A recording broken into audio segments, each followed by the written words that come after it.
Hello everyone, welcome back to my channel. আজ আমি আপনাদের দেখাবো বাঁধাকপির মাঞ্চুরিয়ান। দেখো, প্রথমে এখানে ক্যাপসিকামটাকে আমি লম্বা লম্বা করে কেটে নিচ্ছি। তারপরে কেটে নেব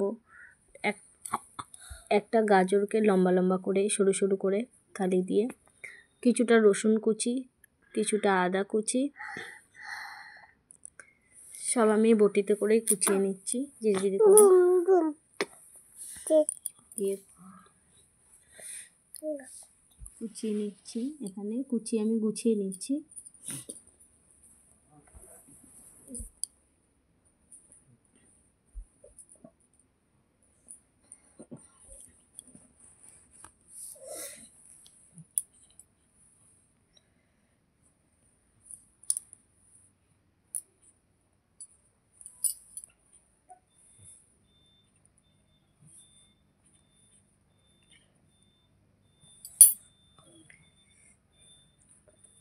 এইভাবে একটা একটা করে আমি সব কটা কুচিয়ে নেবো। এখানে 7-8 কোয়া মতো রসুন লেগেছে কুচাতে আমার, আর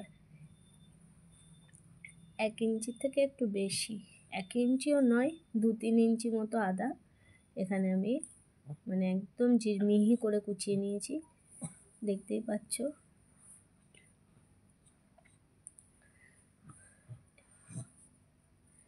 এগুলো কুটতে গুছিয়ে রাখতে তো টাইম লাগে, তো সে কারণে আমি এগুলোকে আগে গুছিয়ে নিচ্ছি, তারপরে আমি বানাবো। এদিকে বাঁধাকপিটাকেও আমি কুচিয়ে নিচ্ছি জিরি করে। 4 ভাগের 1 ভাগ লেগেছে আমার বাঁধাকপি। একটা গোটা বাঁধাকপিকে 4 ভাগ কাটার পরে যে 1 ভাগ থাকে, সেই 1 ভাগই আমি নিয়েছি।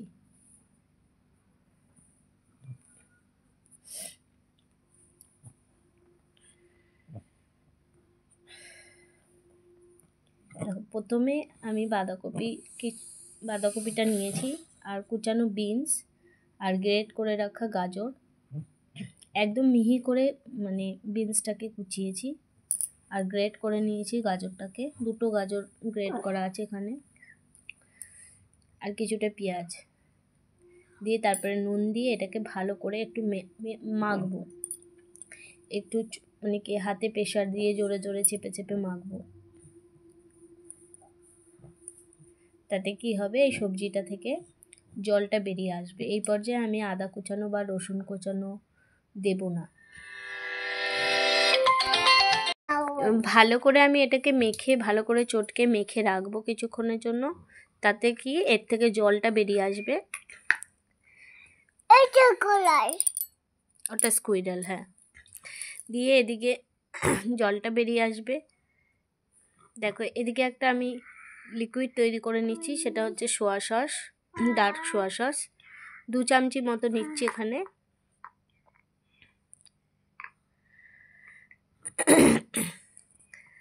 আর তাতে দেব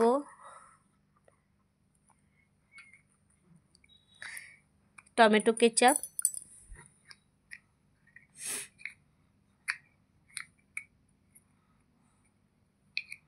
কিচেন সস, আর দেব ঘরে তৈরি করা 1 চামচি টমেটো সস।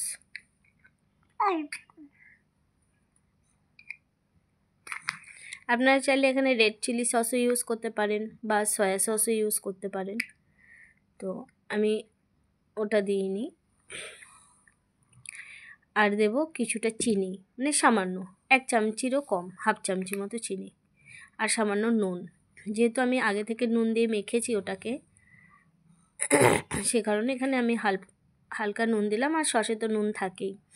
এদিকে একটা কড়াইতে তেল গরম করতে দিয়েছি। তেলে আমি দেব লঙ্কা কুচানো, কাঁচা লঙ্কা, আদা কুচানো, রসুন কুচানো, পেঁয়াজ কুচানো, সব দিয়ে একটু কষাবো।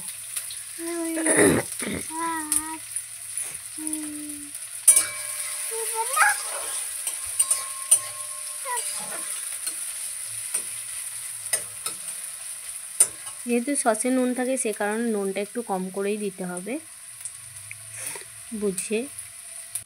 দেখো, অনেকটা একটু কালারটা চেঞ্জ হয়ে গেছে পেঁয়াজের। এ পর্যায়ে আমি ক্যাপসিকাম, কেটে রাখা ক্যাপসিকামগুলো দেবো, গাজরগুলো দেবো, দিয়ে এগুলোকে একটু ভালো করে, খুব বেশি ভাজা ভাজা করব না, বাট এটার কালার চেঞ্জ হয়ে যাবে সেই রকমভাবে ভাজবো। আর এগুলো একটুখানি নরম হয়ে যাবে। আপনারা চাইলে একটু ভিনিগারও দিতে পারেন, বাট আমি এখানে কোনো ভিনিগার ইউজ করিনি, যেহেতু আমার সাত্বিক ছোট আছে, ওকে খাওয়াতে পারবো। আর আপনারা চাইলে এখানে গোলমরিচ গুঁড়োও দিতে পারেন, কিন্তু আমি এখানে কোনো গোলমরিচ গুঁড়ো অ্যাড করিনি। এবার দেখাচ্ছি এখানে যে আমি রেখেছিলাম নুন দিয়ে মাখিয়ে, সেগুলোর থেকে আমি জলগুলো নিগড়ে ফেলে দিচ্ছি, মানে ছেঁকে ছেঁকে এরকম করে মুট করে চেপে চেপে ছেঁকে ছেঁকে তুলে নিচ্ছি। দেখো কতটা জল বেরিয়েছে, জলটা আমি ফেলে দেবো। আর এখানে আমি নিয়ে নিচ্ছি কর্নফ্লাওয়ার 4 চামচি মতো, আর ময়দা নেব 3 চামচি মতো।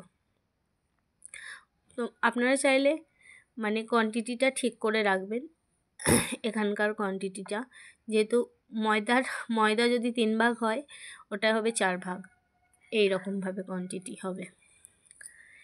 কর্নফ্লাওয়ারটা হবে 4 ভাগ, সেইভাবে নেবেন। দিয়ে দিলাম কাশ্মীরি লঙ্কার গুঁড়ো দেব, একটু হলুদ গুঁড়ো দেব, আর এখানে দিচ্ছি আমি ভেজে আর কি কষিয়ে রেখে মানে শুকনো খোলায় ভেজে রেখেছিলাম জিরে, গোলমরিচ, আর না সরি ভুল হয়ে যাচ্ছে আমার, জিরে, ধনে আর গোটা গরম মশলা একসাথে তেলে আমি গুঁড়ো করে রেখেছিলাম, সেখান থেকে আমি 4 ভাগের 1 ভাগ দিলাম। আর সামান্য হলুদ, সামান্য চিনি, সামান্য নুন দিয়ে ভালো করে মেখে গোল গোল আকারে শেপ করে রাখবো। আর এদিকে আমি যেটা পিউরি মতো গুলে রেখেছিলাম সসের, সেটা আমি দিয়ে দিচ্ছি এর মধ্যে, যেহেতু এখানে গাজর বিনসটা অনেকটা মানে নরম হয়ে এসেছে আর অনেকটা মানে ভাজা ভাজা হয়ে গেছে। এই পর্যায়ে সসটা আমি দিয়ে দিলাম। সসটা দিয়ে আমি গ্যাসের ফ্লেমটা একদম কমিয়ে দেবো। এদিকে আমি আদা কুচানো, কিছুটা রসুন কুচানো আমি তাতে দিলাম, দিয়ে ওটাকে ভালো করে মেখে নেব। একবার মেখেছি, দিয়ে আদা কুচানো রসুন কুচানো দিতে ভুলে গেছিলাম, সেটা আবার দিলাম।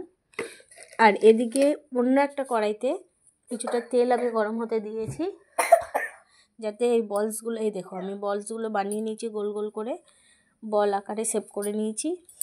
আর এদিকে যেই বাটিতে সসটা গুলেছিলাম ওই বাটিতে 1 চামচ কর্নফ্লাওয়ার দিয়ে আর কিছুটা ঠান্ডা জল, নর্মাল জল দিয়ে গুলে নেব, যাতে কোনো লাম্পস না থাকে আর মানে কোনো গুটলি পাকিয়ে না থাকে, সেই হিসেবে এটাকে যে ঠান্ডা জলে গুলে নিলাম। গরম জলে দিলে কি এটা গুটলি পেকে যাবে, গুটলি বাঁধবে, সে কারণে ঠান্ডা জলে গুলে নিচ্ছি। এদিকে আমি ভেজে নেব এগুলো আমি এ কারণেই আমি অল্প তেলে ভাজছি, যাতে আমি অনেকক্ষণ ধরে আর খুব সুন্দর করে লাল লাল করে ভেজে তুলব। আপনারা চাইলে ডিপ ফ্রাইও করতে পারেন, আমি এখানে ডিপ ফ্রাই করিনি, আর খুব মানে অল্প তেলও আমি দিইনি, একটু মিডিয়াম মতো তেল দিয়ে আমি তাতে ভালো করে ভেজে নিচ্ছি। আপনারা দেখতেই পাচ্ছেন আমি কতটা তেল দিয়েছি, খুব ডিপ ফ্রাই আমি করছি না, আর হালকা তেলেই আমি অনেকক্ষণ ধরে মানে ধীরে ধীরে ভালো করে লাল করে নেব। আর গ্যাসের ফ্লেম আমার একদম কম আছে, কমিয়েই আমি ভাজছি, অনেকটা টাইম নিয়ে, সময় নিয়ে। দেখতেই পাচ্ছি আমি কেমন করে ভাজছি, একটু লাল লাল করে ভেজে তুলে নেব। আপনারা চাইলে এটাকে ডবল কোডিংও করতে পারেন, একবার ভেজে তুলে নিলেন, তারপরে আবার একটু কর্নফ্লাওয়ার দিয়ে ভালো করে মাখিয়ে আরেকবার ভেজে নিতে পারেন, কিংবা কর্নফ্লাওয়ার ছাড়াই আপনারা আরেকবার মানে সসে দেওয়ার আগেই আরেকবার ভেজে নিতে পারেন, কিন্তু আমি এখানে সেটা করিনি, কারণ আমি এক সাইডে আমি সসটা তো রেডি করছি, আর একটা কড়াইতে আমি এগুলোকে ভেজে তুলে নিচ্ছি। এইভাবে একবার করে দেখবেন, খুবই সুন্দর লাগে, ভেতরে একদম একটুও কাঁচা ভাব থাকে না, ভেতরটাও খুব সুন্দরভাবে ভাজা হয়ে যায়, যেমন আমরা পরোটা ভাজি সেই রকমভাবেই। দেখতেই পাচ্ছ, একইভাবে আমি বাকি বলসগুলোও ভেজে নেব।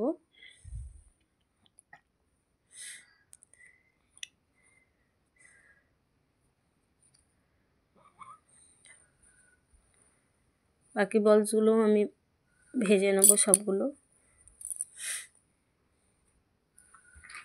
খুব সুন্দর করে ভেজে নেব। মাঝে মাঝে একটু হাই ফ্লেম করছি, আর একদমই দেখতেই পাচ্ছ আমি লো করেই রেখেছি।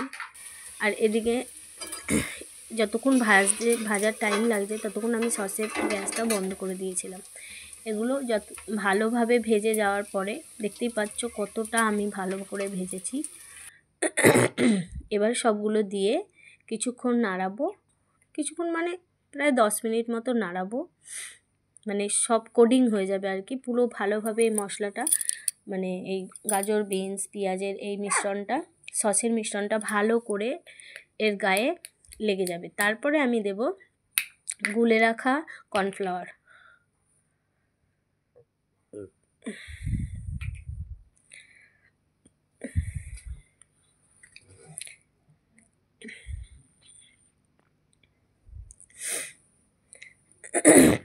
দেখতেই পাচ্ছ কতটা শুকনো শুকনো হয়ে এসেছে। এই পর্যায়ে আমি গুলে রাখা কর্নফ্লাওয়ারটাকে আরেকবার গুলে নেব, যেহেতু আমি অনেকক্ষণ আগে গুলেছিলাম। দেখতেই পাচ্ছ আমি আরেকবার গুলে নিচ্ছি। দিয়ে এবার আমি এই কর্নফ্লাওয়ার দেওয়া জলটা দিয়ে দেব। আপনারা চাইলে আরেকটু জল মেশাতে পারেন। তো আমার এখানে এই জলটা দেওয়ার পরেও আমি হাফ বাটি মতো জল দিয়েছিলাম। দেখা হচ্ছে নেক্সট টাইম। দেখতেই পাচ্ছ কত সুন্দর কালার এসেছে। এরপরে আপনারা সার্ভ করে নেবেন এইভাবে। দেখা হচ্ছে নেক্সট টাইম। Bye bye.